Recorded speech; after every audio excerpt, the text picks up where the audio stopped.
Okay, this is just an instructional video on abdominal palpation. So if your practitioner at Synapse has told you to massage your ileocecal valve or the bile duct or work on the stomach, I want to show you how to do that, number one, and then the importance. So first of all, it's very important to understand that our digestive system has some valves. The ileocecal valve is the valve between the large and small intestine.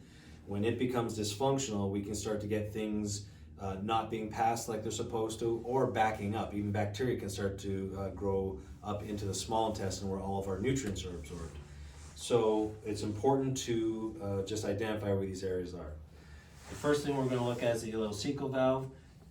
There's going to be the belly button, and then it's just going to be over an inch or two and down an inch or two. So what you want to do is just find the most tender area, and all I'm doing is kind of pushing and searching. When you find a spasm or a tender area, and they will tell you if it's tender, then you go in and you just put pressure for 60 seconds. That's it. It's okay after the 60 seconds to use a massager at home, something that kind of vibrates, and that just kind of activates that area just to increase the blood flow. You can do this multiple times a day, and it can actually help take away a headache. It can help decrease the right side shoulder or neck tension.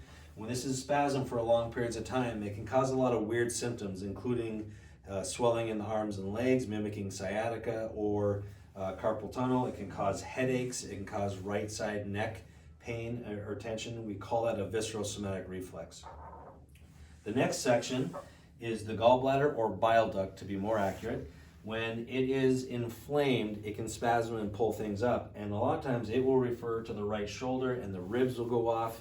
The chiropractors at Synapse will help put those ribs back in and will correct the dietary components that may have set that up.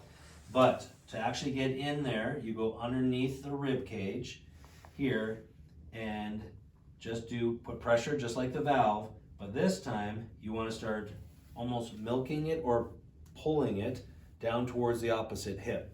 So you just go under there. Sometimes it's tender, sometimes it's not. You'll actually hear it open up when you get it, and there might be some gurgling and stuff in there. That's a good sign. And so just doing that gentle at home. Don't push on the ribs. You're just tractioning gently on the in between the ribs, right on the muscle part. Now the stomach, we rarely have you do this at home, but sometimes it helps. You have the person take a deep breath in while you're pushing down. And so same thing, let me push down first. I push down, traction towards the belly button a little bit, take a deep breath in, all the way out. And again, deep breath in, all the way out.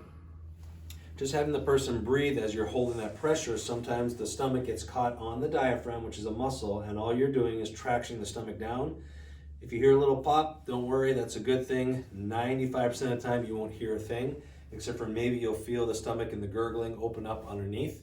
And that's it. That helps you assess at home. You can work on this, and the doctors, when you're back in, will be checking it.